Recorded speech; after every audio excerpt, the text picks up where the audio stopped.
नमस्कार विद्यार्थी मित्रांनो, मी निलेश निंबाळकर सारथी करिअर फोरमच्या या ऑनलाईन प्लॅटफॉर्मवर तुमचं स्वागत करतो. मित्रांनो, या वर्षी मागच्या काही वर्षातली सगळ्यात मोठी पोलीस भरती होणार आहे. जवळजवळ 15,000 पेक्षा जास्त जागा आहेत आणि या संधीचं आपल्या सगळ्यांना सोनं करायचंय. त्या अनुषंगाने 2019ची म्हणजे शेवटची जी पोलीस भरती झाली होती त्या पोलीस भरतींच्या काही प्रश्नपत्रिकांचं विश्लेषण आम्ही तुमच्या समोर घेऊन येतोय. याच चॅनलवरती तुम्हाला बऱ्याच प्रश्नपत्रिकांचं विश्लेषण पाहायला भेटणार आहेत.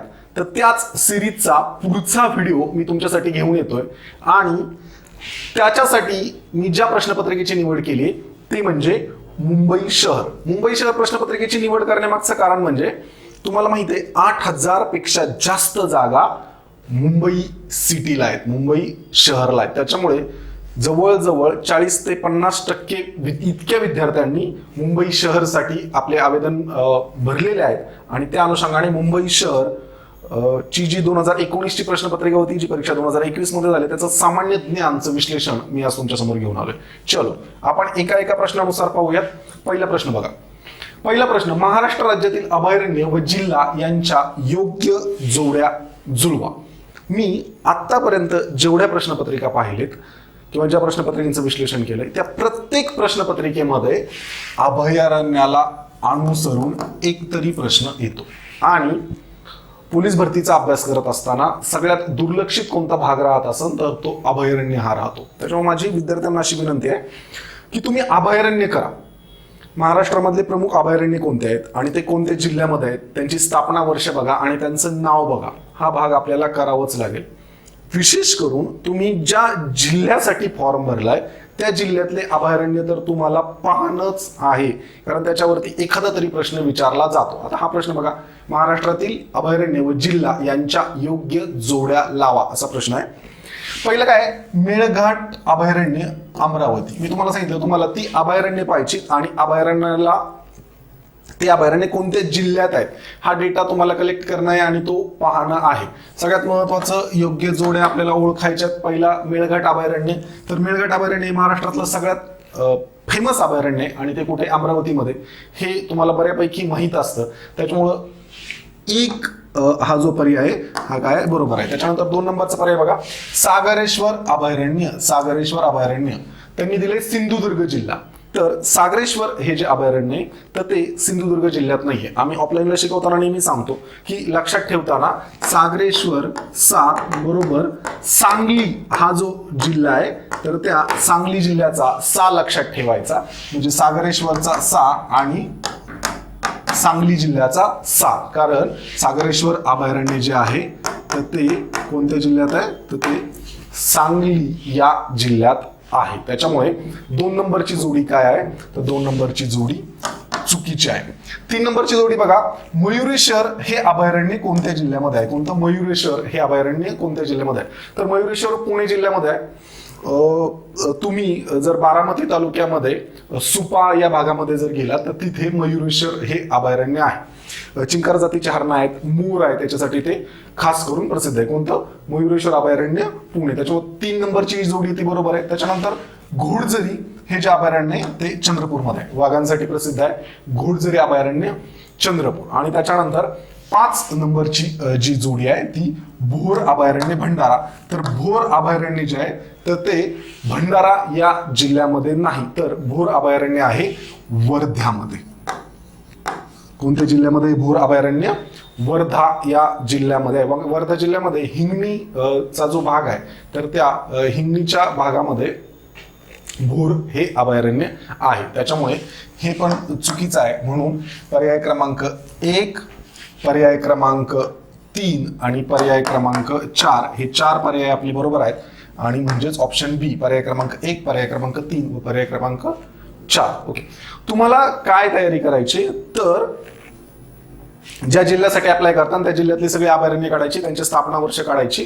ओके, आणि पूर्ण राज्यातली सुद्धा सगळी अभयारण्य, त्यांची स्थापना वर्ष आणि त्यांची जिल्हे आणि त्यांची नावं ही आपल्याला सगळी तयारी करायची. ओके, ज्याच्याकडे आपण दुर्लक्ष करतो. पुढचा प्रश्न बघा, खालीलपैकी कोणत्या व्यक्तीस महाराष्ट्र भूषण पुरस्कार प्राप्त झाला नाही. कोणता पुरस्कार आहे, महाराष्ट्र भूषण. खालीलपैकी कोणत्या व्यक्तीस महाराष्ट्र भूषण पुरस्कार प्राप्त झाला नाही. शेवटच्या शब्दावरती नेहमी कॉन्सन्ट्रेट करायचं, त्याला अंडरलाईन करायची.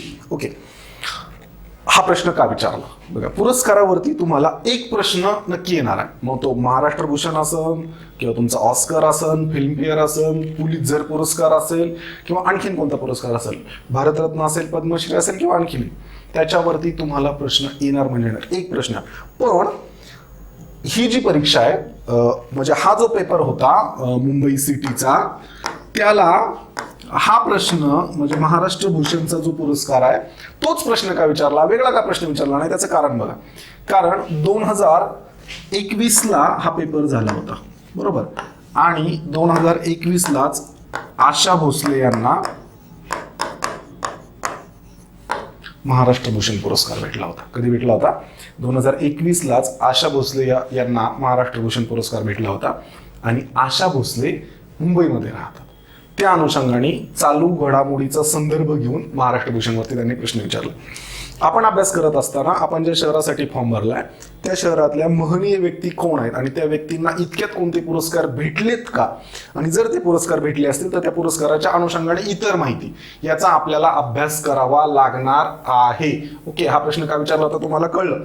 ओके, काय प्रश्न आहे? खालीलपैकी कोणत्या व्यक्तीस महाराष्ट्र भूषण पुरस्कार प्राप्त झाला नाही? तर जयंत नारळीकर यांना भेटलेला आहे, सचिन तेंडुलकर यांना भेटलेला आहे, रघुनाथ माशेलकर यांना भेटलाय, सुनील गावस्कर जे आहेत भारताचे क्रिकेटर त्यांना हा पुरस्कार भेटलेला नाही. बाकी जयंत नारळीकर, सचिन तेंडुलकर, रघुनाथ माशेलकर आणि ही जी मोठी यादी अगदी त्याच्यामध्ये पु ल देशपांडे असतील. आणि आता 2021 ला आशा भोसले यांना भेटला, आशा भोसलेंचं त्याच्यामध्ये नाव. तर ती नावं तुम्हाला एकदा महाराष्ट्र भूषणच्या अनुषंगाने पाहणं आहे. महाराष्ट्र भूषणच्या बाबतीत आणखीन काय काय पाहिलं पाहिजे, कोणतेही पुरस्कार घेताना त्याच्या बाबतीत काय काय पाहिलं पाहिजे अभ्यास करताना, तर त्या पुरस्काराचं स्थापना वर्ष किंवा पहिल्यांदा तो पुरस्कार कधी दिला. महाराष्ट्र भूषण पहिल्यांदा कधी दिला? तर 1996 साली दिला. त्याच्यानंतर दुसरी गोष्ट ही पाहिली पाहिजे की तो पुरस्कार पहिल्यांदा कोणाला दिला होता. तर तो पुरस्कार पहिल्यांदा दिला होता पु ल देशपांडे यांना, आणि तो पुरस्कार दुसऱ्यांदा दिला होता, तो दिला होता लता मंगेशकर यांना. कोणाला दिला होता? लता मंगेशकर यांना. ओके, पहिल्यांदा दिला होता पु ल देशपांडे यांना, दुसऱ्यांदा दिला होता लता मंगेशकर यांना. स्थापना वर्ष 1996. 1995 ला ज्यावेळेस युतीचं सरकार आलं होतं, मनोहर जोशी मुख्यमंत्री आणि गोपीनाथराव मुंडे उपमुख्यमंत्री होते, त्या सरकारने महाराष्ट्र भूषण पुरस्कार चालू दिला. पहिल्यांदा 1996 ला दिला, पहिला पु ल देशपांडे, दुसरा लता मंगेशकर. पुरस्कारचं स्वरूप काय? सन्मान चिन्ह आणि 10 लाख रुपये. काय? 10 लाख रुपये रोख. अशा प्रकारे हे पुरस्काराचं स्वरूप आहे. कोणत्या क्षेत्रामध्ये दिलं जातं? तर साहित्य, कला, क्रीडा, विज्ञान, समाजसेवा, शिक्षण, आरोग्य अशा प्रकारच्या 8 क्षेत्रामध्ये हा पुरस्कार दिला जातो. ओके, महाराष्ट्र भूषण पुरस्काराच्या अनुषंगाने तुम्हाला ही सगळी माहिती असणं गरजेचं आहे. त्याच्यानंतर तिसरा प्रश्न, खाण्याच्या सोड्याचे रासायनिक नाव कोणते? बऱ्याच वेळा पोलीस भरतीमध्ये खाण्याचा सोडा आणि धुण्याचा सोडा, विज्ञानचे हे 2 प्रश्न विचारलेले दिसतात. म्हणजे तुम्ही कोणत्याही प्रश्नपत्रिका पाहिल्या, विज्ञानच्या बाबतीत एक स्पेसिफिक आहे. जर तुम्ही पोलीस भरतीची तयारी करत असाल किंवा सरळ सेवेच्या कोणत्याही परीक्षेची तयारी करत असताल, उदाहरणार्थ ग्रामसेवक असेल, तलाठी असेल किंवा पोलीस भरती असेल, याची तयारी करत असताल, तर विज्ञानचे असे भरपूर प्रश्न आहेत जे सातत्याने रिपीट होतात आणि तेच प्रश्न रिपीट होतात. म्हणजे तुम्ही एक चांगला विज्ञानचा प्रश्नसंच घेतला आणि त्याच्यातून जरी तयारी केली तरी तुमचा तो भाग होऊन जाईल. उदाहरणार्थ, खाण्याच्या सोड्याचे नाव, रासायनिक नाव आणि धुण्याच्या सोड्याचे रासायनिक नाव, हा प्रश्न सातत्याने रिपीट होत आलेला आहे आणि त्याची तयारी तुम्ही केली पाहिजे. काय? खाण्याच्या सोड्याचे रासायनिक नाव सोडियम बायकार्बोनेट. बाय आलं की तो खाण्याचा आहे हे लक्षात ठेवायचं. काय? जिथे बाय हा शब्द लक्षात ठेवायचा, आपली गफलत होते. सोडियम बायकार्बोनेट, बाय आलं की तो काय आहे? खाण्याचा आहे हे लक्षात ठेवा. त्याच्यानंतर चौथा प्रश्न, खालीलपैकी कोणत्या बाबींचा राज्यघटनेतील मूलभूत कर्तव्यांमध्ये, कशामध्ये? मूलभूत कर्तव्यांमध्ये समावेश नाही. बघा, ही शेवटचा जे अक्षर आहे त्याला मुद्दामून गोल करतोय. ओके, शेवटच्या अक्षराला मी मुद्दामून गोल करतो, कारण आहे की नाही शेवटच्या शब्दाकडे आपण तेवढं लक्ष देऊन पाहत नाही. सगळ्यात महत्वाचा हा असतो, खालीलपैकी कोणत्या बाबींचा राज्यघटनेतील मूलभूत कर्तव्यांमध्ये समावेश नाही असं त्यांनी म्हटलंय. कोणत्या कोणत्या बाबी तर बघा, सार्वजनिक मालमत्तांचे रक्षण करणे हे आपलं कर्तव्य आहे का? चलो आपण असं समजूयात की तुम्ही मूलभूत कर्तव्य वाचलेलीच नाहीये परीक्षेला आणि तुम्ही थेट पेपरला गेलात आणि तुमच्या समोर हा प्रश्न आला. ओके, मग कसा सोडवायचा? बऱ्याच वेळा गडबड काय होते, 11 मूलभूत कर्तव्य भारतीय राज्यघटनेमध्ये आहेत आणि ते आपल्या लक्षात राहत नाही किंवा वाचल्या जात नाही.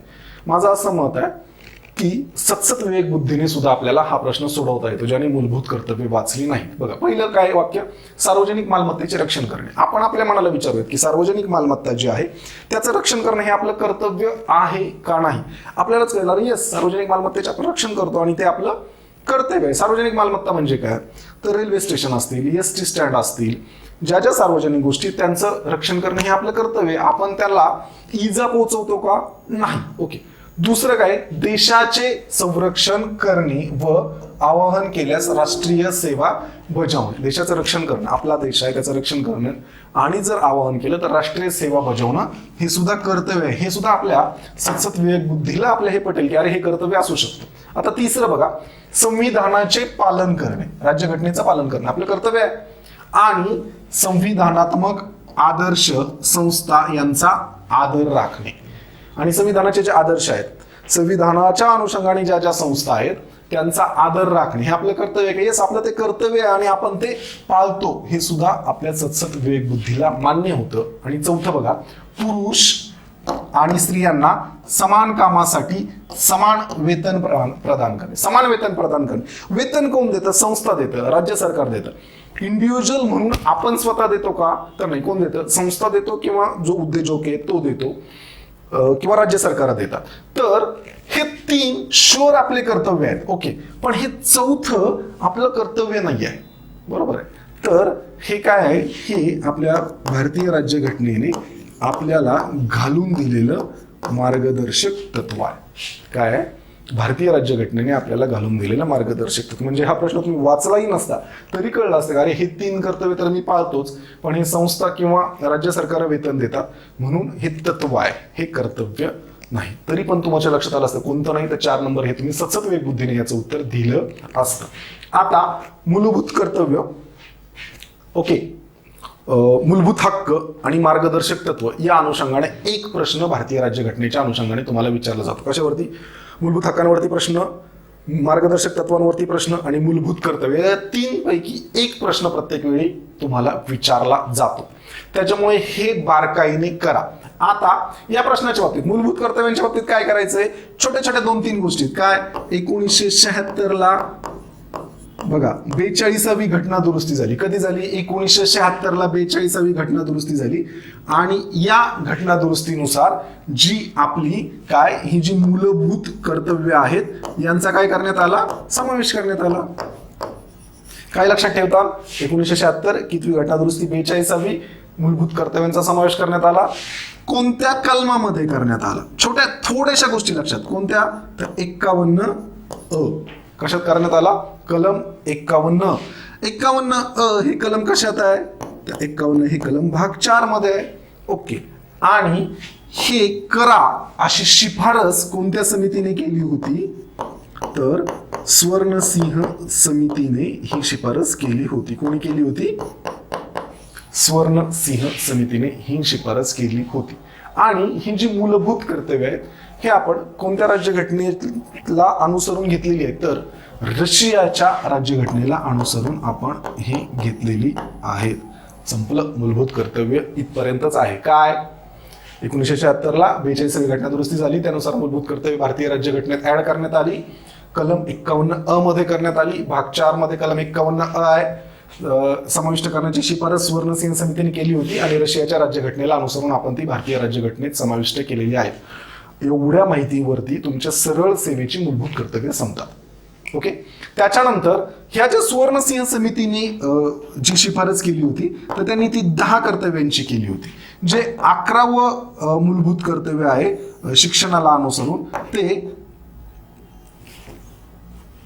2002 ला जी 86वी घटना दुरुस्ती झाली त्याच्यानुसार 11वं मूलभूत कर्तव्य भारतीय राज्यघटनेमध्ये समाविष्ट करण्यात आलं. मूलभूत कर्तव्यांच्या बाबतीत ही बेसिक माहिती एवढी जरी केली तरी तुमची मूलभूत कर्तव्य होऊन जातात. म्हणून या प्रश्नाचं उत्तर काय?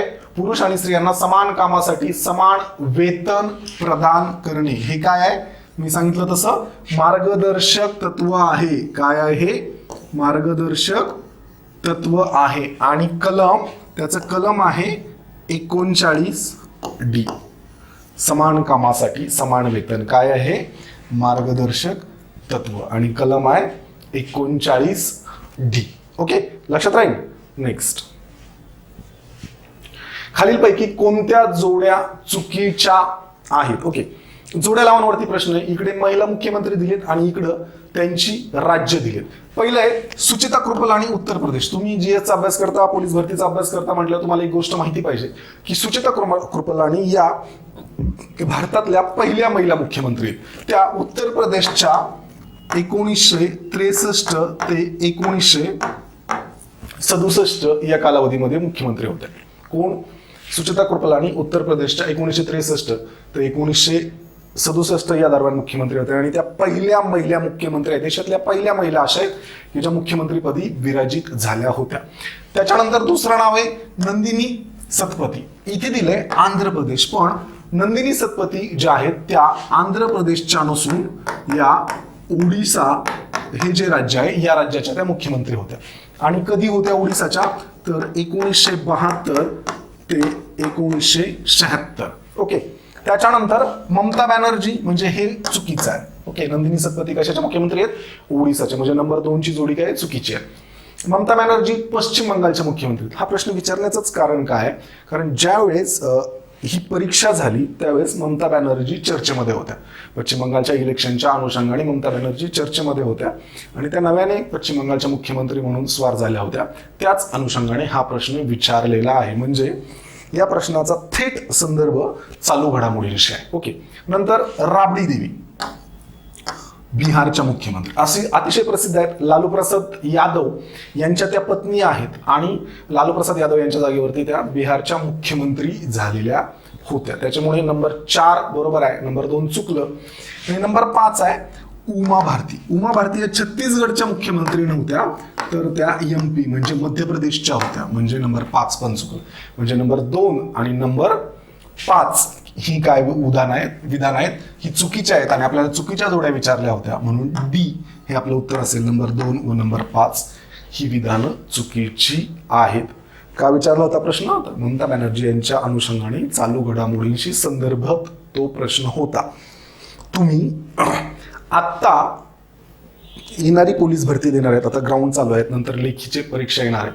तर सध्याच्या काळामध्ये कुठं कुठं इलेक्शन झालेत, कोणत्या कोणत्या राज्यांची इलेक्शन झालेत आणि तिकडं कोणती कोणती सरकारं निवडून आलेत हे तुम्हाला पाहणं आहे. जसं की आता रिसेंटमध्ये कोणत्या राज्याचं इलेक्शन झालं? तर गुजरातचं तिकडे इलेक्शन झालं होतं आणि तिकडे कोण निवडून आलं, कोण मुख्यमंत्री झालं. गुजरात सोबत कोणत्या राज्याचं आणखीन इलेक्शन झालं होतं, तिकडे कोण निवडून आलं, त्यांचे मुख्यमंत्री कोण आहेत, राज्यपाल कोण आहेत, अगोदरचे मुख्यमंत्री कोण आहेत. तर याच्या नोट्स तुम्ही तयार ठेवा. याच्यावरती एक प्रश्न येतो. म्हणजे त्या काळात जी इलेक्शन झालीत राज्यांची त्याच्यावरती नक्की प्रश्न विचारला जातो. ओके, पुढे बघा. भारतातील दृश्य प्रकारची सर्वात मोठी दुर्बीण कोणत्या ठिकाणी? ओके, याचं उत्तर बरेच जण नारायणगाव असं देतात. ओके, हे चुकवण्यासाठीच प्रश्न विचारला होता. अगोदर तसं होतं, पण सध्या भारतातील दृश्य प्रकाशाची सर्वात मोठी दुर्बीण कोणत्या ठिकाणी आहे? तर त्याचं उत्तर नैनिताल आहे. चुकवण्यासाठी दिलं होतं, बरोबर उत्तर काय? नैनिताल.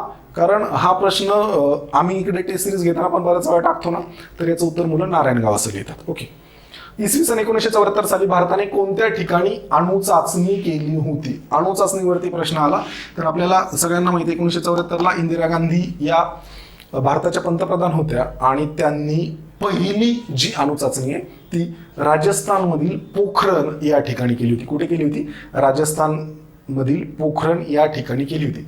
श्रीहरिकोटा आणि तुंबा ही जी ठिकाणं आहेत ही सॅटेलाइटची संदर्भित आहे आणि जैतापूर महाराष्ट्रामध्ये अणुऊर्जा केंद्र तिकडे आहे. त्या अनुषंगाने जैतापूर फसवण्यासाठी टाकलं होतं, पण हा सोपा प्रश्न होता. बऱ्याच जणांना पोखरण ही माहीत असतं. नेक्स्ट, दिल्ली, मथुरा, आग्रा ही शहरे आणि पुढे डॉट डॉट आहे. दिल्ली, मथुरा, आग्रा ही शहरे आणि पुढे काय काय डॉट डॉट आहे. काय राज्यांच्या राजधानी आहेत का राज्यांच्या राजधानी?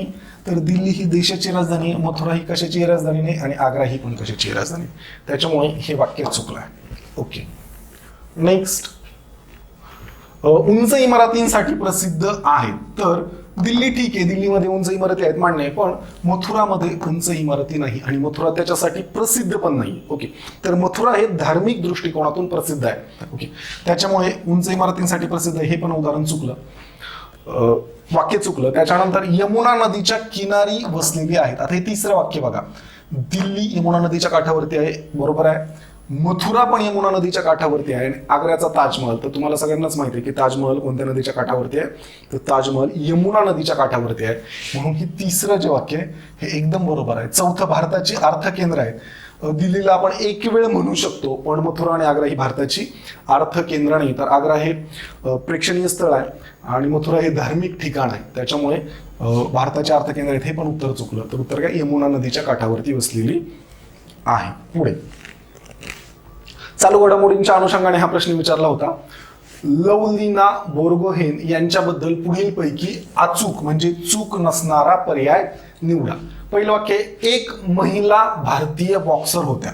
बरोबर आहे. बघा, हा प्रश्न काय विचारला होता, तर 2020 ला जपान या देशातील टोकियो हे जे शहर आहे इथे ऑलिम्पिक स्पर्धा होत्या. 2020 ला जपानच्या टोकियोमध्ये ऑलिम्पिक स्पर्धा भरल्या होत्या आणि त्या ऑलिम्पिकमध्ये लवलिना बोर्गोहेन यांना कोणतं मेडल भेटलं होतं, तर त्यांना ब्रॉन्झ मेडल भेटलं होतं. ओके, आणि त्या अनुषंगाने हा प्रश्न म्हणजे त्या चर्चेत होत्या. लक्षात ठेवा, परीक्षा जवळ आली असताना त्याच्या आसपासची जी 6 महिने किंवा 1 वर्ष आहे त्याच्यामध्ये ज्या ज्या मोठ्या क्रीडा स्पर्धा होतील, त्या ऑलिम्पिक असतील, त्या राष्ट्रकुल स्पर्धा असतील, किंवा ते विश्वचषक असतील म्हणजे फुटबॉलचे असतील, क्रिकेटचे असतील, ओके, हॉकीचे असतील, तर त्या अनुषंगाने किंवा बॅडमिंटनच्या ज्या महत्त्वाच्या ग्रँड स्लॅम स्पर्धा आहेत म्हणजे ऑस्ट्रेलियन ओपन असेल, अमेरिकन ओपन असेल, विम्बल्डन ओपन असेल, फ्रेंच ओपन असेल, यांसारख्या ज्या स्पर्धा आहेत त्यांच्यामधले जे विजेते आहेत तर ते विजेते आपल्याला करून ठेवणं आहे, कारण त्याच्यावरती प्रश्न विचारला जातो. जसं लवलिना बोर्गोहेन यांच्यावरती प्रश्न विचारला होता, कारण त्यांना टोकियो ऑलिम्पिकमध्ये ब्रॉन्झ मेडल भेटलं होतं. तुम्हाला हा प्रश्न आता अवघड वाटेल, पण त्यावेळेस जर तुम्ही चालू घडामोडीची तयारी करत असाल तर हे आहे. म्हणून आता ज्या ज्या स्पर्धा झालेत तर त्याच्यावरती तुम्ही तयारी करून ठेवा. 1 मार्काला प्रश्न येणार आहे. ओके, महिला बॉक्सर होत्या, बरोबर आहे. वजनी गट 69 किलोग्रॅम आहे त्यांचा. त्या आसामच्या आहेत. अर्जुन पुरस्कार त्यांना भेटलेला आहे. वरीलपैकी सर्व विधाने अचूक आहे. ओके, 4ही विधानं बरोबर आहेत. जर एखाद्या व्यक्तीविषयी म्हणजे जर तुम्हाला याच्या प्रश्नावरती माहित नाहीये, तुम्हाला उत्तर तर द्यायचंच आहे, निगेटिव्ह मार्किंग नाहीये, आणि जर अशा प्रकारचा प्रश्न आला की खूप डिटेल्स छोटे छोटे द्यायचे, जसं की वजनी गट बघा 69 किलोचा वजनी गट दिला, असं दिलं जातं ना, आणि जर तुम्हाला त्याचं उत्तर लिहायचंय तर बऱ्याच वेळा वरीलपैकी सर्व हे उत्तर बरोबर असतं. बरोबरच असेल असं नाही, पण जर तुम्हाला उत्तरच द्यायचंय तर वरीलपैकी सर्व देत चला. ज्यावेळेस अशा छोट्या छोटे डिटेल्स एखाद्या व्यक्तीच्या बाबतीत दिले जातात तेव्हा, कारण परीक्षा ही ज्ञानार्थी बनवण्यासाठी असते. असं बऱ्याच वेळा वरीलपैकी सर्व हे उत्तर येतं त्यावरून जाणवतं. Okay, next. जगप्रसिद्ध कैलास मंदिराची निर्मिती कोणाच्या राजवटीत झाली? मी मगाशी सांगितलं तुम्हाला, अभयारण्यांच्या बाबतीत आपला पहिला प्रश्न जो होता, अभयारण्याच्या बाबतीत जसे नेहमी प्रश्न विचारले जातात तसेच जी लेणी आहेत किंवा जे केव्ज आहेत, ओके, ज्याला तुम्ही लेण्या म्हणता, त्या लेण्यांच्या अनुषंगाने नेहमी एक प्रश्न विचारला जातो. महाराष्ट्रातल्या बऱ्याच शहरांमध्ये लेणी आहेत, लेणी कोरलेली, आणि त्या लेण्यांवरती प्रश्न विचारला जातो, ज्याच्याकडे आपण अभ्यास करताना दुर्लक्ष करतो. विद्यार्थी सगळ्यात जास्त दुर्लक्ष लेणी आणि अभयारण्य या 2 गोष्टींकडे करतात आणि त्याच्यावरती प्रश्न येतो म्हणजे येतो. जगप्रसिद्ध कैलास मंदिराची निर्मिती कोणाच्या राजवटीत झाली? हा प्रश्न भरपूर वेळा रिपीट झाला. अगदी एमपीएससीने हा प्रश्न विचारला, यूपीएससीने हा प्रश्न विचारला आणि सरळ सेवेला सुद्धा विचारला जातो. तर राष्ट्रकूट जे राजे आहेत 7व्या आणि 8व्या शतकामध्ये जे राज्य करत होते, तर त्यांच्या काळामध्ये, राष्ट्रकूट राजांच्या काळामध्ये कैलास मंदिराची निर्मिती झाली. हे कैलास मंदिर कुठं आहे? तर औरंगाबाद जिल्ह्यामध्ये वेरूळ चे ज्या जगप्रसिद्ध लेण्या आहेत, तर त्या जगप्रसिद्ध वेरूळच्या लेण्यांमध्ये कैलास मंदिर आहे. पाहिलं नसेल तर नक्की पाहण्यासारखं. जो कृष्ण प्रथम हा राजा जो होता राष्ट्रकूटांचा, त्याने या वेरूळच्या कैलास मंदिरांची निर्मिती केली होती. पुढचा प्रश्न बघा, वंश ओळखण्यासाठी खालीलपैकी कशाचा उपयोग होतो? ओके, वंश ओळखण्यासाठी आता इकडे पर्याय बघा काय दिलं, MBA, DRI, NDA, national defence academy. त्यांना पर्यायच इतके चांगले देता नाही आले. DNA काय पर्याय त्याचा? DNA. तुम्ही आपण बोलताना पण म्हणतो तुझा DNA काय किंवा माझा DNA काय. तर वंश ओळखण्यासाठी कशाचा उपयोग होतो? तर DNA, डीऑक्झिरायबोन्यूक्लिक ऍसिड हे जे आहे DNA याचा वंश ओळखण्यासाठी उपयोग होतो. ह्या मुंबई शहरच्या प्रश्नपत्रिकेबाबतीत सांगतो. या प्रश्नपत्रिकेमध्ये जवळजवळ 6 इतके प्रश्न विज्ञान या घटकावरती विचारले. जनरली इतके प्रश्न नाही, 3 ते 4 प्रश्न एखाद्या प्रश्नपत्रिकेमध्ये विचारले जातात, पण मुंबईच्या प्रश्नपत्रिकेमध्ये 6 प्रश्न विज्ञान या घटकावरती विचारलेले आहेत. आणि सगळे प्रश्न सोपे आहेत. एकच प्रश्न फक्त ताऱ्यांच्या लुकलुकण्यासंदर्भातला प्रश्न आहे, तो थोडा अवघड आहे. बाकीचे सगळे प्रश्न सोपे आहेत. नंतर 12वा प्रश्न, भारतीय संविधान 7व्या अनुसूचीबाबत खालीलपैकी अचूक पर्याय निवडा. कशावर विचारलाय? 7वी अनुसूची. 7व्या अनुसूची काय? तर 7व्या अनुसूचीमध्ये जे विषय आहेत ते विषयची विभागणी दिलेली आहे. म्हणजे कोणत्या विषयावरती कोण निर्णय घेऊ शकतं किंवा कायदा करू शकतो या अनुषंगाने विषयांची विभागणी केली आहे. आणि ती विभागणी संघसूची, राज्यसूची आणि केंद्रसूची. म्हणजे संघ म्हणजेच संघसूची, राज्यसूची आणि समवर्ती सूची. म्हणजेच कोणत्या विषयावरती केंद्र सरकार कायदा करू शकतं, कोणत्या विषयावरती राज्य सरकार कायदा करू शकतो आणि असे कोणते विषय आहेत की ज्या विषयामध्ये केंद्र सरकार पण कायदा करू शकतं आणि राज्य सरकार पण कायदा करू शकतो, ते विषय समवर्ती सूचीत टाकलेत. आणि त्या सगळ्या विषयांची यादी 7व्या अनुसूचीमध्ये 7 शेड्यूल जे आहे आपलं त्याच्यामध्ये दिलेली आहे. त्या अनुषंगाने हा प्रश्न विचारलेला आहे. काय प्रश्न आहे? समवर्ती सूची संदर्भात फक्त लोकसभा कायदा करू शकतो. काय म्हटलंय? लोकसभा. लोकसभा म्हणजे काय? संसदेची जी 2 सभागृह आहेत, लोकसभा आणि राज्यसभा, त्यातलं एक लोकसभा. त्यांनी हे विधान केलंय समवर्ती सूची. आणि मी आताच सांगितलं की 3 सूच्या आहेत. कोणत्या कोणत्या आहेत? एक संघसूची, दुसरी राज्यसूची आणि तिसरी समवर्ती सूची. ही जी संघसूची आहे याच्यामध्ये संसद कायदा करते. कोण करते? संसद. राज्यसूचीमध्ये विधानमंडळ, त्या त्या राज्यांचं जे विधानमंडळ आहे ते कायदा करतं. आणि समवर्ती सूचीच्या बाबतीत, समवर्ती आहे ती, त्याच्या बाबतीत संसद पण कायदा करू शकते आणि राज्याचं विधानमंडळ सुद्धा कायदा करू शकतो. त्याच्यामुळे हे वाक्य काय होते? चुकतं. इथे म्हटलंय त्यांनी की लोकसभा कायदा करते, असं नाहीये. राज्य विधानमंडळ सुद्धा म्हणजे विधानसभा आणि विधान परिषद सुद्धा त्याच्या बाबतीत कायदा करू शकतात. दुसरं वाक्य, राज्य सूचीमध्ये पोलीस व तुरुंग हा विषय नाही म्हणलंय. ओके, त्यांचं मत आहे राज्य सूचीमध्ये पोलीस व तुरुंग. सोपा प्रश्न बघा. महाराष्ट्राचं जे राज्य सरकार आहे याच्यामध्ये एक होम मिनिस्टर असतो आणि पोलीस जे आहे ते राज्य सरकारच्या नियंत्रणाखाली काम करतात. महाराष्ट्राचे जे पोलीस आहेत, शब्दच काय? महाराष्ट्र पोलीस. केंद्रीय पोलीस असा शब्द एक नाही, महाराष्ट्र पोलीस. म्हणजेच पोलीस हा विषय राज्य सूचीमध्ये आहे, कारण त्याच्यामध्ये एक होम मिनिस्टर असतो राज्याचा. म्हणून हे विधान चुकलेलं आहे, कारण ह्यांनी इथं म्हटलंय की नाही, पण पोलीस हा विषय कशामध्ये? राज्य सूचीमध्ये आहे. तिसरं बघा, घटस्फोट, मृत्यूपत्र या संदर्भात केंद्र व राज्य शासन कायदा करू शकतात. अगदी बरोबर आहे. घटस्फोट, मृत्यूपत्र आणि याच्याशी निगडीत इतर जे विषय जसं शिक्षण असेल, जनसंख्या नियंत्रण असेल, राष्ट्रीय जलमार्ग असतील, जंगले असतील, हे सगळे विषय समवर्ती सूचीमध्ये टाकलेत की ज्याच्यामध्ये राज्य सरकार पण कायदा करू शकतं आणि केंद्र सरकार पण कायदा करू शकतं. समवर्ती सूचीच्या अनुषंगाने, राज्य सूची आणि केंद्र सूचीच्या अनुषंगाने एक प्रश्न विचारला जातो. तर ठेवा, काय लक्षात ठेवता? तर 7th शेड्यूलमध्ये म्हणजे 7व्या अनुसूचीमध्ये त्याच्यात विषय किती? जसे संघ सूचीमध्ये 100 विषय आहेत, राज्य सूचीमध्ये 61 विषय आहेत, समवर्ती सूचीमध्ये 52 विषय आहेत. जुने विषय 47 की 52, 61 की 65, 97 की 100 हा एक मोठा गडबडीचा विषय आहे. त्याच्यामुळे ते लिहून काढा की संघ सूचीतले जुने विषय कोणते आणि नवीन विषय किती आहेत. राज्य सूचीमध्ये जुने विषय कोणते किती होते आणि नवीन विषय किती. समवर्ती सूचीच्या बाबतीत जुने विषय किती होते आणि नवीन विषय किती आहेत. तर हे डिटेलमध्ये लिहून काढा. आणि जे महत्वाचे विषय, संघ सूचीतले एक 7-8 महत्वाचे विषय ज्याच्यावरती नेहमी प्रश्न विचारला जातो. राज्य सूचीच्या बाबतीत पण तेच महत्वाचे विषय आणि केंद्र सूचीच्या बाबतीत पण तेच महत्वाचे विषय लिहून काढा. तुमचा तो प्रश्न क्लिअर होईल. 1 मार्काला याच्यावरती प्रश्न विचारला जातो. नेक्स्ट, म्हणून याचं उत्तर काय आहे? फक्त 3. ओके, 13वा प्रश्न बघा. सर्व सेंद्रिय पदार्थांमध्ये अत्यावश्यक असलेले मूलद्रव्य. तर आपल्याला सगळ्यांना माहिती आहे कार्बन हे सगळ्या सेंद्रिय पदार्थांमध्ये अत्यावश्यक असलेलं मूलद्रव्य आहे. परत एकदा विज्ञानचा प्रश्न होता.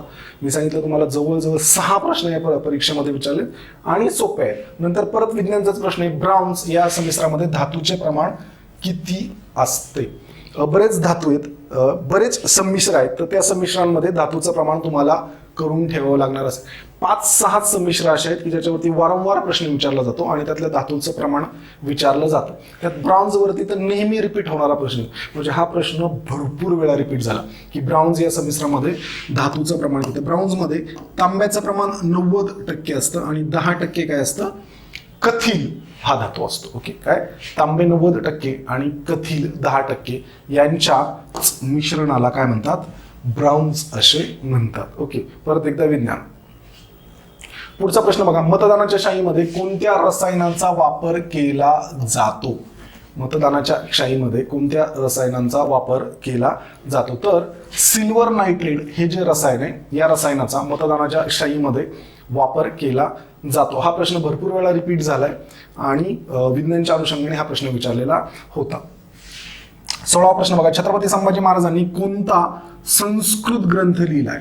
ओके, कोणता ग्रंथ लिहिला हा शब्द जितका महत्वाचा आहे तितकाच हा संस्कृत हा शब्द जो आहे तो महत्वाचा आहे. ओके, छत्रपती संभाजी महाराजांनी अनेक ग्रंथ लिहिले. ओके, त्याच्यापैकी संस्कृत त्यांनी ग्रंथ लिहिला होता आणि तुम्हाला सगळ्यांना माहिती आहे त्या ग्रंथाचं नाव काय, बुधभूषण. काय नाव आहे, बुधभूषण हा छत्रपती संभाजी महाराजांनी लिहिलेला ग्रंथ आहे. आणि तो कोणता ग्रंथ आहे, तर तो संस्कृत ग्रंथ आहे. नायिका भेद पण संभाजी महाराजांनी लिहिलाय, 7 शतक हा ग्रंथ पण संभाजी महाराजांनी लिहिलाय आणि नखशिख हा जो ग्रंथ आहे हा सुद्धा संभाजी महाराजांनीच लिहिलेला आहे. पण त्यातला बुधभूषण हा कोणत्या भाषेत लिहिलाय, तर वयाच्या 14व्या वर्षी छत्रपती संभाजी महाराजांनी बुधभूषण हा संस्कृत भाषेमध्ये लिहिलेला ग्रंथ आहे. ओके, 17वा प्रश्न बघा, ताऱ्यांच्या लुकलुकण्याचे कारण कोणते? विज्ञानच्या अनुषंगाने प्रश्न आहे हा. थोडासा विज्ञानचा अवघड प्रश्न होता. ताऱ्यांच्या लुकलुकण्याचे कारण कोणते? पहिला पर्याय बघा, ताऱ्यांमध्ये वेळोवेळी होणारे विस्फोट. म्हणजे ताऱ्यांमध्ये जे विस्फोट होतात त्या विस्फोटांमुळे तारे लुकलुकत असतात का? तर नाही. ताऱ्यांच्या प्रकाशाचे वायुमंडळातील अवशोषण. ओके, दुसरा पर्याय आहे तर अवशोषणामुळे होतं का? नाही. ताऱ्यांची जी गती आहे या गतीमुळे होतं का? तर नाही. याचं उत्तर आहे वायुमंडळातील वायूचा बदलता जो अपवर्तनांक आहे या बदलणाऱ्या अपवर्तनांकामुळे हे तारे जे आहेत ते लुकलुकत असतात. विज्ञानच्या अनुषंगाने प्रश्न होता, थोडासा टफ होता. वायुमंडळामधील जे वायू आहेत त्यांचा अपवर्तनांक बदलत राहतो. ओके, आणि तो अपवर्तनांक जो बदलतो त्याच्यामुळे ते तारे आपल्याला लुकलुकतात असं वाटतं. याच्या अगोदर सुद्धा हा प्रश्न एकदा रिपीट झाला होता आणि परत कॉपी पेस्ट केल्यासारखं आहे कारण पर्याय सेम आहेत. ओके, पुढचा प्रश्न बघा, स्वामी विवेकानंद यांचा जन्मदिन कोणता दिवस म्हणून साजरा केला जातो? अतिशय सोपा प्रश्न आहे. तुम्हाला सगळ्यांना माहिती आहे स्वामी विवेकानंदांचा जो जन्मदिन आहे तो राष्ट्रीय युवक दिन. कोणता जन्मदिवस आहे त्यांचा? राष्ट्रीय युवक दिन 12 जानेवारी म्हणून साजरा केला जातो. जानेवारीपासून डिसेंबरपर्यंत जे महत्त्वाचे दिवस आहेत ते तुम्हाला सगळ्यांना करणे, अगदी 3 जानेवारी असेल सावित्रीबाई फुले यांचा जन्मदिवस, त्याच्यानंतर 12 जानेवारी राजमाता जिजाऊ मासाहेब आणि स्वामी विवेकानंद, त्याच्यानंतर तुम्हाला 26 जानेवारीकडे जायचं आहे प्रजासत्ताक दिन, त्याच्यानंतर 30 जानेवारी हुतात्मा दिन राष्ट्रपिता महात्मा गांधी यांची पुण्यतिथी, त्याच्यानंतर फेब्रुवारीमधले जे महत्त्वाचे दिवस आहेत, मार्चमध्ये, एप्रिलमध्ये, मे, हे सगळे जे महत्त्वाचे दिवस आहेत हे तुम्हाला करणं आहे. कारण सरळ सेवा भरतीमध्ये या दिवसांवरती 1 मार्काला प्रश्न विचारला जातो. आता आम्ही बरेच मुलं याच्यासाठी शॉर्ट ट्रिक्स वापरतात. एखादं वाक्य पाठ करून ठेवायचं आणि त्या वाक्यामध्ये ते सगळे दिवस बसवायचे. जसं की आता बघा, एक वाक्य मी इथे लिहितो, चिमणी वनात गेली. बघा, चिमणी वनात गेली, पाणी पिली. चिमणी वनात गेली, पाणी पिली. हवामान खराब असल्याने क्षयरोग होऊन मरून गेली. काय वाक्य आहे? चिमणी वनात गेली, पाणी पिली, हवामान खराब असल्याने क्षयरोग होऊन मरून गेली. याच्यासाठी बघा, हे आहे 20 मार्च. ओके, त्याच्यानंतर इथे 21 मार्च, 22 मार्च, 23 मार्च आणि 24 मार्च. 20 मार्चला चिमणी दिवस, 21 मार्चला वन दिवस, 22 मार्चला पाणी दिवस, 23 मार्चला हवामान दिवस आणि 24 मार्चला क्षयरोग दिवस. असे हे दिवस आहेत. आणि हे जे 1 2 3 4 5 दिवस आहेत हे शेजारी शेजारी असल्यामुळे याच्यावरती फसवा प्रश्न नेहमी विचारला जातो. मागे तर सातत्याने जागतिक चिमणी दिवस कोणता याच्यावरती प्रश्न विचारला जात होता. सातत्याने चिमणी दिवसावरती प्रश्न विचारला जातो. तर तो कोणता आहे? 20 मार्च. 21ला लगेच वन दिवस आहे, 22ला पाणी, 23ला हवामान आणि 24ला क्षयरोग. हे एक वाक्य तुम्ही पाठ केलं. चिमणी वनात गेली, पाणी पिली, हवामान खराब असल्यामुळे क्षयरोग होऊन मरून गेली. अशा प्रकारचं एक वाक्य पाठ केलं तुम्ही की तुमचे हे सगळे 20, 21, 22, 23, 24 एवढे दिवस काय होतात? पाठ होतात. ओके, म्हणून अशा प्रकारच्या काही ट्रिक्स करा, पण तुम्हाला दिवस पाठ करणं आहे. 1 मार्काला याच्यावरती प्रश्न विचारला जातो. नेक्स्ट बघा, संगणक विश्वात डोमेन नेम सिस्टीम संदर्भात खालीलपैकी चुकीची जोडी ओळखा. संगणक विश्वात डोमेन नेम सिस्टीम संदर्भात खालीलपैकी चुकीची जोडी ओळखा. ओके, तुम्ही अनेक डोमेन नेम पाहिले असतील, जसं .com. Okay, www.amazon.com. शेवटी अशा प्रकारे .com असे शब्द असतात. काही साईट्सच्या बाबतीमध्ये उदाहरणार्थ www.mpsc.gov.in, काही ठिकाणी काय असतं?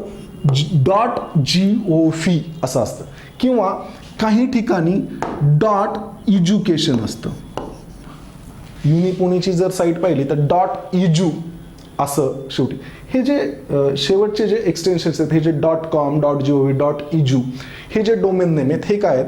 तर .com म्हणजे काय? तर कमर्शियल म्हणजे व्यावसायिक वापरासाठीच्या ज्या साईट्स आहेत त्याच्यासाठी .com म्हणजे शेवटी कमर्शियल असतं.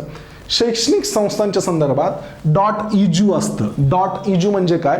तर एज्युकेशनच्या संदर्भातल्या ज्या साईट्स आहेत तर त्या शैक्षणिक संस्थांच्या बाबतीत एज्युकेशन म्हणजे व्यावसायिकच्या बाबतीमध्ये कमर्शियल म्हणून .com कमर्शियलचा कॉम घेतलाय. शैक्षणिक संस्था म्हणजे काय? एज्युकेशन्स म्हणून .edu घेतलंय. बरोबर आहे. सरकारी संघटना ज्या आहेत तर सरकारी संघटनासाठी .gov असं असतं. काय असतं सरकारी संघटनांसाठी? .gov. त्यांनी ते .biz दिलंय म्हणून हे चुकीचं आहे. BIZ जे आहे तर BIZ हे बिझनेसच्या अनुषंगाने आहे. जे बिझनेस आहेत तर बिझनेससाठी BIZ हे डोमेन नेम वापरलं जातं. आणि सैनिकी संघटना ज्या आहेत त्याच्यासाठी मिलिटरी म्हणजे काय? सैनिकी संघटना, तर मिलिटरीचं MIL अशा प्रकारे त्यांनी डोमेन नेम घेतलेलं आहे. म्हणून याचं उत्तर काय आहे? सरकारी संघटना हे काय आहे? इथे काय विचारलं त्यांनी? चुकीची जोडी ओळखा. म्हणून कोणती चुकीची जोडी आहे? तर सरकारी संघटना .biz ही जोडी काय आहे? चुकीची. हे डोमेन नेम सगळे लक्षात ठेवा. ओके, नेक्स्ट, खालीलपैकी जिल्हा व लेणी यांच्या अचूक जोड्या ओळखा. मी सुरुवातीला पण सांगितलं की लेण्यांच्या बाबतीमध्ये 1 मार्काला प्रश्न विचारला जातो, म्हणून लेण्या बारकाईने करा ज्या आपण करत नाही. इकडे त्यांनी जिल्हे दिलेत आणि या भागामध्ये त्या जिल्ह्यांमध्ये असणाऱ्या लेणी दिलेत. यातल्या कोणत्या बरोबर आहेत ते ओळखायचं आहे. तर त्यांनी इकडे जिल्हा दिलाय मुंबई उपनगर आणि लेणी कोणती दिली? कान्हेरी लेणी. तर हे बरोबर आहे. मुंबई उपनगरमध्ये कान्हेरी लेणी जे संजय गांधी राष्ट्रीय उद्यान आहे त्याच्यामध्ये कान्हेरी नावाची लेणी आणि ते कुठे? मुंबई उपनगर या भागामध्ये आहे, संजय गांधी राष्ट्रीय उद्यानामध्ये. त्याच्यानंतर दुसरी लेणी दिली आहे मुंबई शहर आणि लेणी कोणती दिली? एलिफंटा लेणी. ह्या ज्या एलिफंटा केव्ज आहेत, घारापुरी नावाचं जे बेट आहे त्याच्यावरती ह्या एलिफंटा लेण्या आहेत. आणि हे जे बेट आहे हे मुंबई शहर या जिल्ह्यामध्ये नाही आहे, तर हे कुठं आहे? रायगड या जिल्ह्यामध्ये आहे. मुंबईच्या जवळ आहे पण जिल्हा कोणता आहे?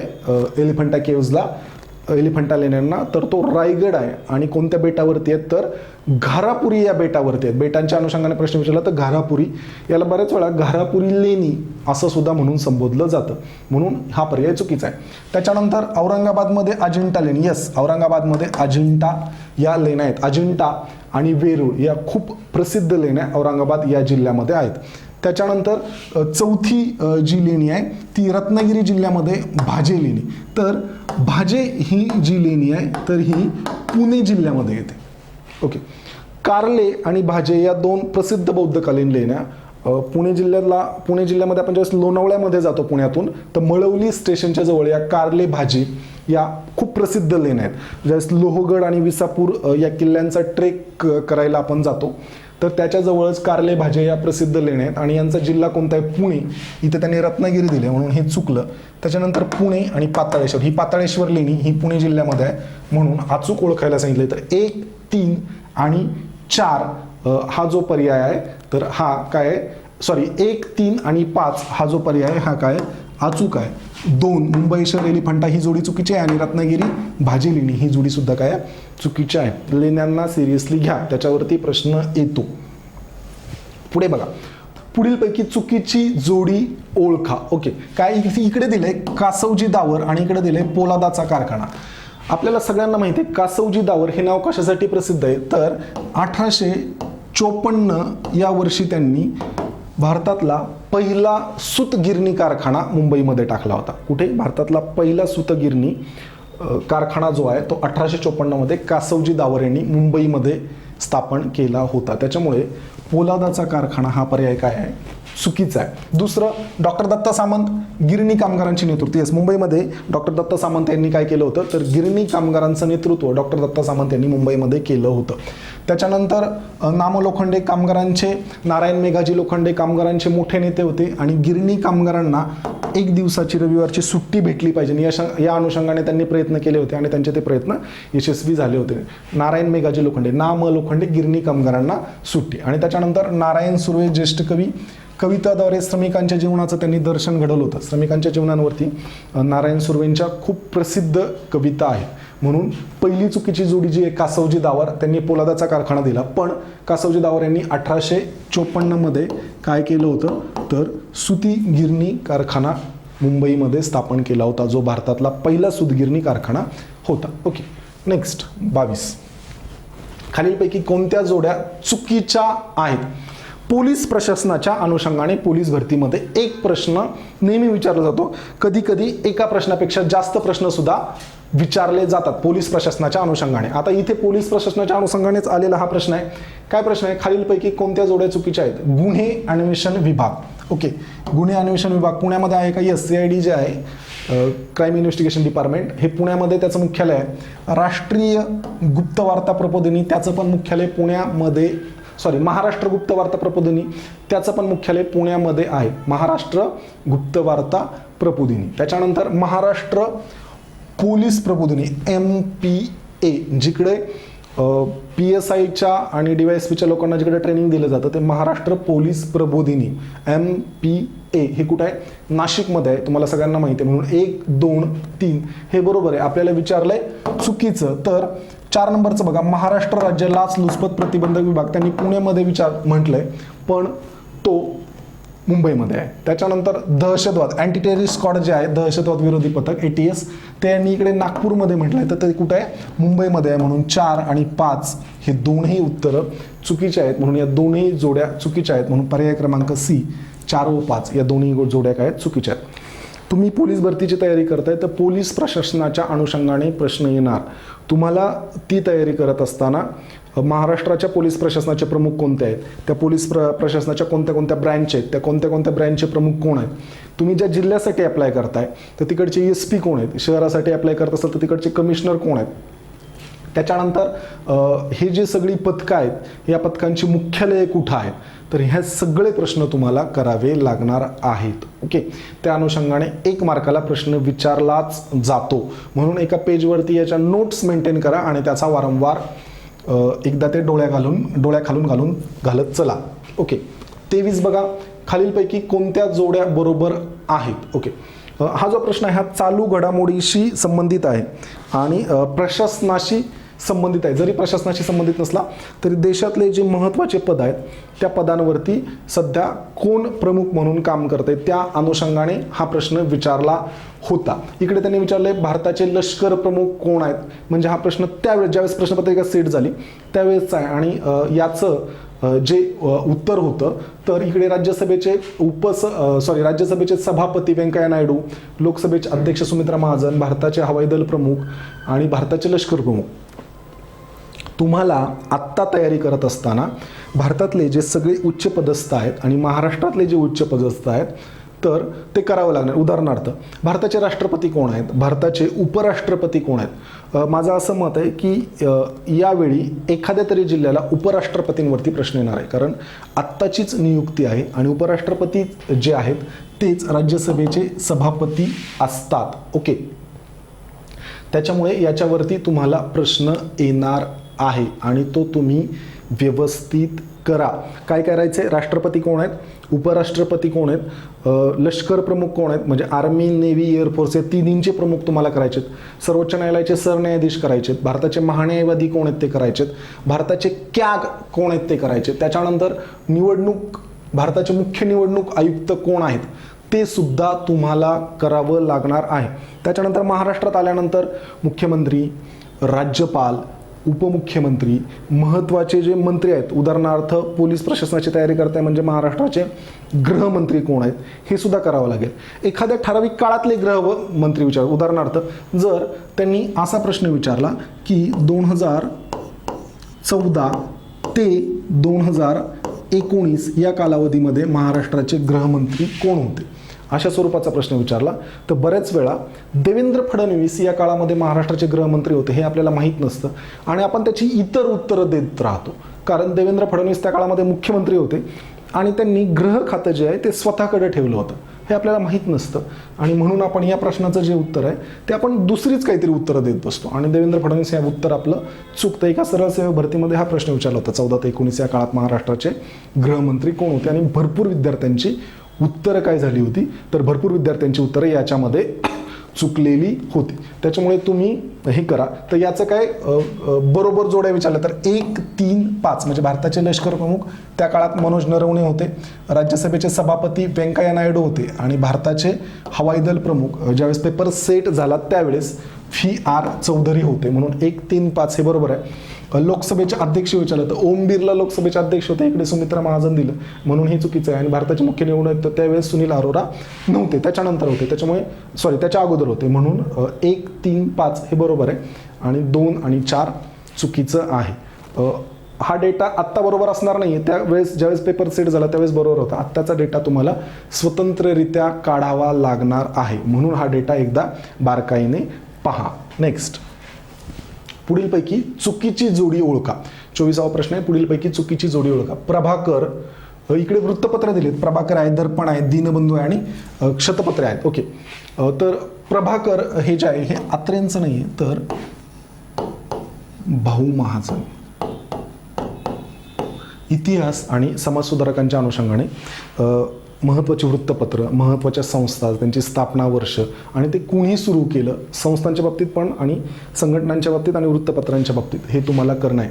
आणखीन एक गोष्ट तुम्हाला करणं आहे की जे महत्त्वाची पुस्तकं आहेत ती पुस्तकं कोणी लिहिली हे तुम्हाला अगदी इतिहासातली पाहावं लागतील महत्त्वाची पुस्तकं आणि ती कोणी लिहिली. त्याच्यानंतर सध्या जी गाजलेली पुस्तकं आहेत आणि त्यांचे लेखक कोण आहेत, अगदी प्रकाशनावरती सुद्धा प्रश्न विचारला जातो की त्याचे प्रकाशक कोण आहेत, तर हे सुद्धा तुम्हाला करणं आहे. पुस्तकावरती एक प्रश्न चालू घडामोडीमध्ये येऊ शकतो. जर ते पुस्तक वादातीत असेल, त्याच्या अनुषंगाने एखादा वाद उभा राहिला असेल तर ते पुस्तक कोणी प्रकाशित केलं, कधी प्रकाशित केलं आणि त्याचे लेखक कोण आहेत ही माहिती सगळी बघा. सध्या 4-5 पुस्तकं अशी आहेत की ज्याच्यावरती वाद आहे आणि त्या लेखकांच्या अनुषंगाने तुम्हाला प्रश्न विचारला जाऊ शकतो. त्याच्यानंतर जे साहित्य संमेलनं होतात त्या साहित्य संमेलनाचे अध्यक्ष कोण आहेत, त्या अध्यक्षांची काही विशेष गाजलेली पुस्तकं आहेत का, माजी अध्यक्ष कोण आहेत, ते साहित्य संमेलन कुठे झालं, ते कितवं होतं, त्याचं वर्ष कोणतं, तर ही सगळी माहिती तुम्हाला चालू घडामोडीच्या अनुषंगाने काढणे, याच्यावरती एक प्रश्न विचारला जातो. म्हणून चुकीची जोडी ओळखा. पहिलीच जोडी प्रभाकर हे भाऊ महाजनांचं, इकडे त्यांनी के आत्रे दिलं म्हणून पहिलीच जोडी चुकीची. बाकी दर्पण पहिलं मराठीतलं वृत्तपत्र बाळशास्त्री जांभेकरांचं तुम्हाला माहिती आहे, दीनबंधू कृष्णराव भालेकर आणि शतपत्रे गोपाळ हरी देशमुख. ओके, हे तुम्हाला माहिती आहे. पहिलंच उत्तर काय होतं, चुकीचं होतं. 25वा प्रश्न बघा. कोणत्या आंतरखंडीय बॅलिस्टिक मिसाईलची यशस्वी चाचणी घेतल्याने 5 शक्तिशाली देशांच्या रांगेत भारत आलेला आहे?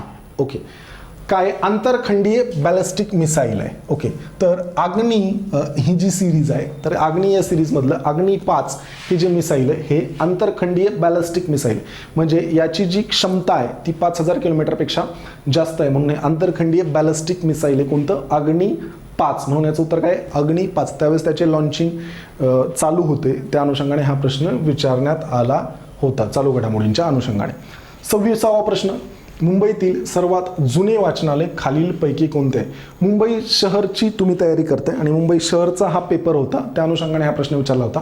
तर एशियाटिक सोसायटी हे जे वाचनालय आहे हे मुंबईतलं सगळ्यात जुनं वाचनालय आहे. तुम्ही ज्या शहराची तयारी करताय त्या शहरामधल्या ज्या महत्त्वाच्या गोष्टी त्याच्यावरती तुम्हाला तयारी करावी लागणार. एक प्रश्न त्याच्यावरती येतो म्हणजे येतो. काय उत्तर याचं? Asiatic society. ओके, तर हे होतं मुंबई शहरच्या प्रश्नपत्रिकेचं विश्लेषण. साधारणपणे 26 प्रश्न GS वरती विचारले जातात, 25 विचारले जातात दरवर्षी. या प्रश्नपत्रिकेमध्ये 26 प्रश्न होते. त्या प्रश्नांचा जर आपण पाहिलं ते प्रश्न कशा स्वरूपाचे होते, ते प्रश्न कुठून घेतले होते, तर विज्ञान या घटकावरती 6 प्रश्न, म्हणजे सगळ्यात जास्त प्रश्न मुंबई शहरचे कशावरती होते, तर विज्ञान या घटकावरती विचारले होते. त्याच्यानंतर राज्यघटनेवरती 3 ते 4 प्रश्न होते आणि चालू घडामोडीच्या अनुषंगाने 4 ते 5 प्रश्न होते. म्हणजे हे 3 घटक म्हणजे विज्ञान, चालू घडामोडी आणि राज्यघटना याच्यावरती जवळजवळ 10 ते 12 प्रश्न याच्यावरती विचारले होते आणि त्याच्यानंतर राहिलेल्या घडामोडींवरती प्रश्न विचारले होते. मित्रांनो, ज्यावेळेस तुम्ही GSचा अभ्यास करता 25 मार्कांसाठी पोलीस भरतीची तयारी करत असताना किंवा कोणत्याही सरळ सेवेची तयारी करत असताना, त्यावेळी आपण एका साच्यामध्ये अभ्यास करतो. तो साच्यामध्ये अभ्यास करतो म्हणजे आपण काय करतो की आपलं ठरलेलं असतं की मला काय वाचायचं आहे, तर मला इतिहास वाचायचा आहे, बरोबर.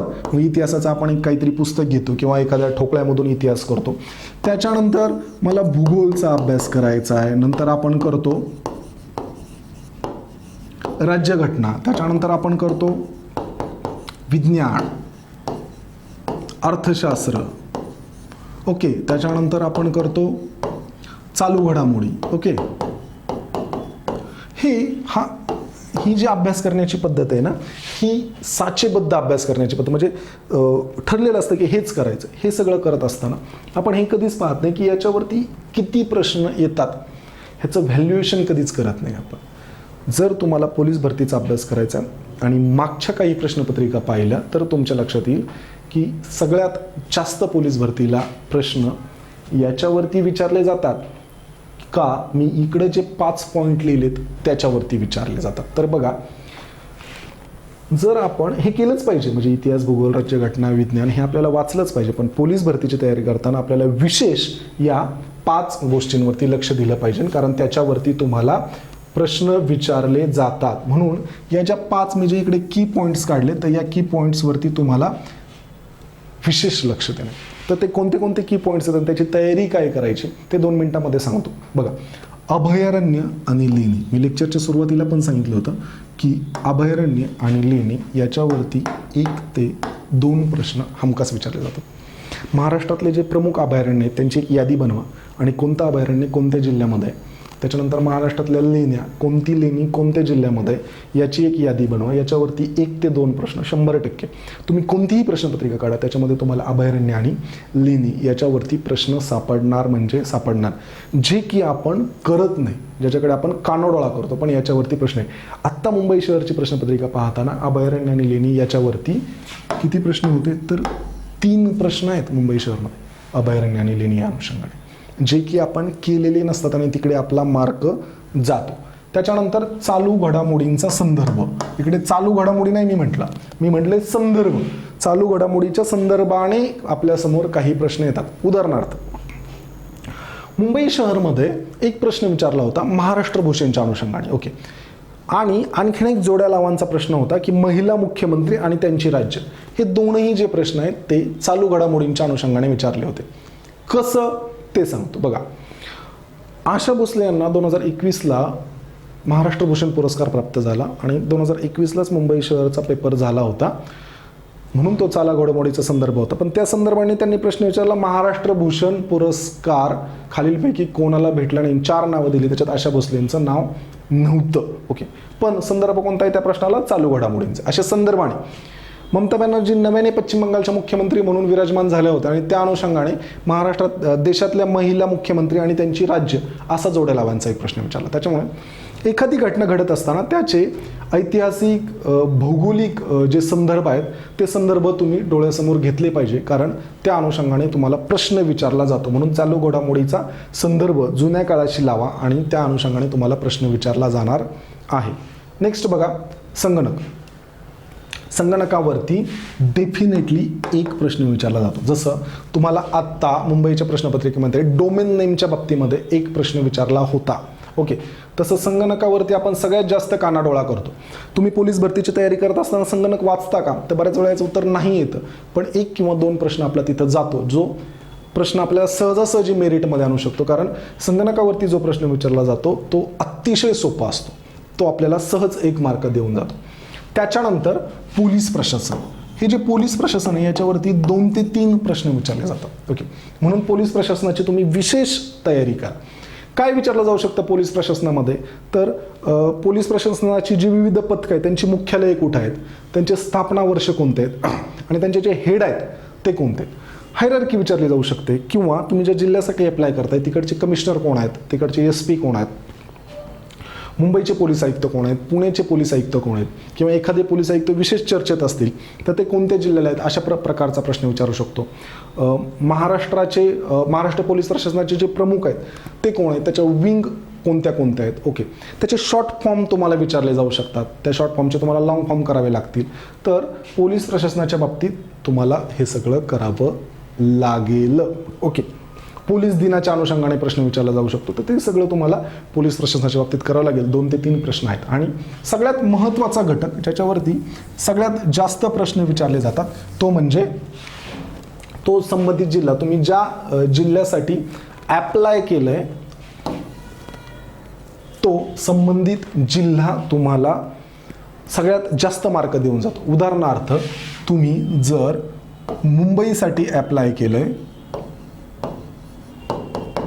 तर तुम्हाला मुंबईची तयारी करताना काय करावं लागेल? तर सगळ्यात महत्त्वाचं, मुंबईची तयारी करताना तुम्हाला लोकसंख्येच्या अनुषंगाने अगोदर माहिती गोळावी लागेल. म्हणजे तिकडचं लिंग गुणोत्तर काय, घनता काय, क्षेत्रफळ काय, लिंग गुणोत्तराच्या दृष्टीने मुंबई शहर कितव्या क्रमांकाला आहे, लोकसंख्येच्या दृष्टीने कितव्या क्रमांकाला आहे, घनतेच्या दृष्टीने मुंबई शहर कितव्या क्रमांकाला आहे, खालून आणि वरून दोन्हीकडचे क्रमांक बघा, त्यांची एकूण लिंग गुणोत्तर किती आहे तो आकडा माहीत असावा, घनता किती आहे माहीत असावी, लोकसंख्या किती आहे माहीत असावी. क्षेत्रफळाच्या बाबतीत पण बघा की क्षेत्रफळाच्या बाबतीत सगळ्यात छोटा आहे का कितव्या क्रमांकाला आहे. त्याच्यावरती तुम्हाला प्रश्न म्हणजे लोकसंख्या आणि जिल्ह्याचा विचार करताना आणि अजून काय तर क्षेत्रफळ, ह्या गोष्टी पहा. त्याच्यानंतर मुंबईला तुम्ही फॉर्म भरताय तर मुंबईचं जे प्रशासकीय आहे त्या अनुषंगाने बघा. मुंबई महानगरपालिका, त्याची स्थापना बघा, तिकडचे महापौर कोण होते ते बघा, तिकडचे आयुक्त कोण आहेत ते बघा. मुंबईच्या बाबतीमध्ये आणखीन प्रशासकीय काय, मुंबई महाराष्ट्राचं आर्थिक केंद्र आहे, तिकडे मोठ्या मोठ्या प्रशासकीय संस्था ज्या आहेत त्या आहेत का, जसं की मुंबईमध्ये राज्यपालांचं भवन आहे, त्याच्यानंतर विधानमंडळ मुंबईमध्ये आहे, मंत्रालय मुंबईमध्ये आहे. आणखीन मुंबईमध्ये महत्त्वाचं काय तर प्रशासकीय अंगाने त्याची एक यादी तुम्ही बनवा. त्याच्यानंतर मुंबई म्हणजे ज्या जिल्ह्याला तुम्ही अप्लाय करताय तिकडे काही लेणी, अभयारण्य, धरणे, नद्या, महत्त्वाचे पर्वत असं काही तिकडे आहे का हे सुद्धा तुम्हाला त्या जिल्ह्याच्या अनुषंगाने बघावं लागेल. त्याच्यानंतर बघावं लागेल त्या जिल्ह्यामध्ये चर्चेतील व्यक्ती, अशा कोणत्या व्यक्ती आहेत त्या जिल्ह्यामधल्या ज्या चर्चेत आहे किंवा त्या व्यक्तींना एखादा विशेष पुरस्कार भेटला आहे, अशा काही व्यक्ती असतील तर त्यांची सुद्धा तुम्हाला लिस्ट बनवावी लागेल. त्यांना कोणता पुरस्कार भेटला आहे किंवा ते का चर्चेत आले त्याच्यावरती प्रश्न विचारला जाण्याची शक्यता आहे. त्या जिल्ह्याचे पालकमंत्री कोण आहेत, त्या जिल्ह्यातले महत्त्वाचे मंत्री कोण आहेत, राजकीय दृष्टिकोनातून कोणता चेहरा तिकडे चर्चेत आहे, त्याच्याशी कोणता वादविवाद आहे, याच्यावरती बारकाईने लक्ष द्या. त्याच्यावरती तुम्हाला प्रश्न विचारला जाऊ शकतो.